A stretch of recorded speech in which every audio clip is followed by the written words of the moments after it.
తెలుగుదేశం అధినేత ఆంధ్రప్రదేశ్ ముఖ్యమంత్రి చంద్రబాబు నాయుడు ఒకప్పుడు ఈజ్ ఆఫ్ డూయింగ్ గురించి పదే పదే చెప్పేవాళ్ళు. ఈసారి అంటే ఈ టర్మ్లో దాని పేరు మారింది. అదేంటంటే స్పీడ్ ఆఫ్ డూయింగ్ బిజినెస్. రాష్ట్రంలో పెట్టుబడులు పెట్టడానికి ముందుకు వచ్చే వాళ్లకు వేగంగా అనుమతులు ఇవ్వడం, ఆ ప్రాజెక్టులు అత్యంత వేగంగా టేకాఫ్ అయ్యేలా చూడటం కోసమే ఇప్పుడు స్పీడ్ ఆఫ్ డూయింగ్ బిజినెస్ విధానాన్ని తాము అమలు చేస్తున్నట్లు ముఖ్యమంత్రి చంద్రబాబు నాయుడు ఈ టర్మ్లో పదే పదే చెప్తున్నారు. ఇది పెద్ద సక్సెస్ఫుల్ మోడల్గా మారిందని కూడా ఆయన చెప్పుకుంటున్న సంగతి తెలిసిందే. రాష్ట్రంలో పెట్టుబడులు పెట్టడానికి వచ్చే కంపెనీలకు వేగంగా అనుమతులు ఇచ్చేందుకు 2 సార్లు మంత్రివర్గ సమావేశాలు నిర్వహిస్తున్నారు. అదే సమయంలో ఎస్ఐపిబి మీటింగ్లు కూడా అలాగే వేగంగా ముందుకు సాగుతున్నాయి. ఆంధ్రప్రదేశ్కి వచ్చే ప్రాజెక్టులో కొన్ని రాష్ట్రానికి ఉపయోగపడే ఉన్నాయి, మరికొన్ని కేవలం కంపెనీలకు, కార్పొరేట్లకు మాత్రమే. అంటే ప్రభుత్వం ఇచ్చే రాయితీలు, ప్రోత్సాహకాలతోటి రాష్ట్రం కంటే కూడా ఆ కంపెనీలకి పెద్ద ఎత్తున మేలు జరగబోతుంది.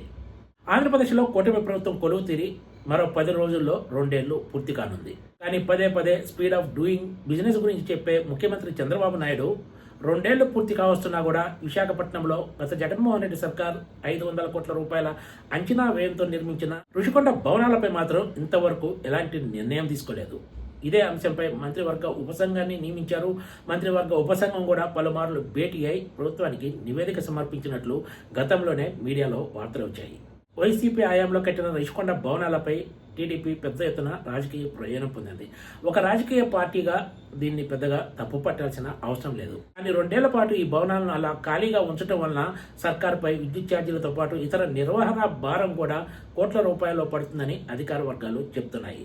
ఓవైపు రాష్ట్రం అప్పుల ఊబిలో కూరుకుపోయి ఉన్న ఈ సమయంలో 2 ఏళ్లు ఇంత విలువైన భవనాలను ఖాళీగా ఉంచారంటే పరిస్థితిని అర్థం చేసుకోవచ్చు.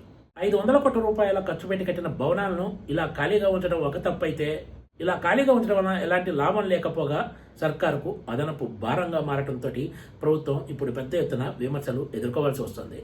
అయినా సరే ముఖ్యమంత్రి చంద్రబాబు నాయుడు ఈ అంశంపై ఎలాంటి నిర్ణయం తీసుకోకుండా ఈ ప్రాజెక్టును అలా నాంచుకుంటూ సాగదీస్తున్నారు. కొత్త ప్రాజెక్టులకు వేగంగా అనుమతులు మంజూరు చేయడం వల్ల ప్రభుత్వంలో ఉన్న వాళ్ళకి ఎన్నో లాభాలు ఉంటాయని, రుషికొండ ప్రాజెక్టు విషయానికి వస్తే ఇది ఇప్పటికే పూర్తయినందువలన దీనివల్ల పెద్దగా లాభం ఉండదని, నిర్ణయం తీసుకోవడంలో జాప్యం చేస్తున్నట్లు కనిపిస్తుందని ఒక ఐఏఎస్ అధికారి వ్యాఖ్యానించారంటే పరిస్థితి అర్థం చేసుకోవచ్చు.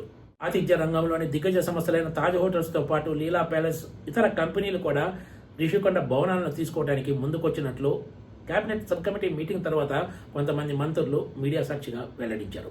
ఇలా ప్రకటించి కూడా నెలలు కావస్తున్న ఆంధ్రప్రదేశ్ సర్కార్ ఈ ప్రాజెక్టు విషయంలో మాత్రం ఇంకా నిర్ణయం తీసుకోలేదు. దీంతో Chandrababu Naidu speed of business అంటే ఇదేనా అన్న చర్చ సాగుతోంది.